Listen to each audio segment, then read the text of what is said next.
ஆத்ம நமஸ்காரம்.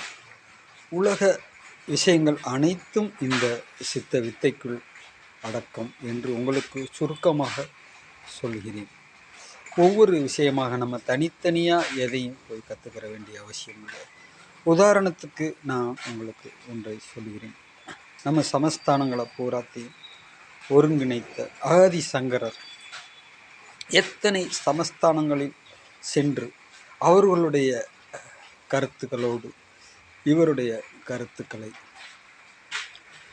உரையாடல் மூலமாக முறியடித்து அங்கங்கே சென்ற இடங்களெல்லாம் இவர் கையில் வைத்திருந்த கோள்களை ஊண்டி சென்றிருக்கிறார்.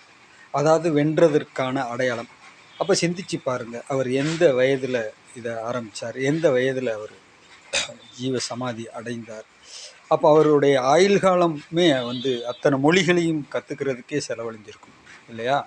அப்போ இந்த தவம்ன்றது எல்லாத்துக்கும் மேலானது. நான் அடிக்கொருக்கா சொல்கிற மாதிரி 1000 ரூபாய்க்குள்ளே 100 ரூபா அடக்கம்ன்ற மாதிரி இந்த தவம் அத்தனைக்கும் மேலான தவம். இந்த ஒரு தவத்தை நீங்கள் மேற்கொண்டீர்களானால் இக உலகத்தையும் பர உலகத்தையும் வென்று நீங்கள் இறைவனோடு இறைவனாக இரண்டர கலப்பதற்கு ஒரு அருமையான வாய்ப்பு. இதை பயன்படுத்தி கொள்ளுங்கள்.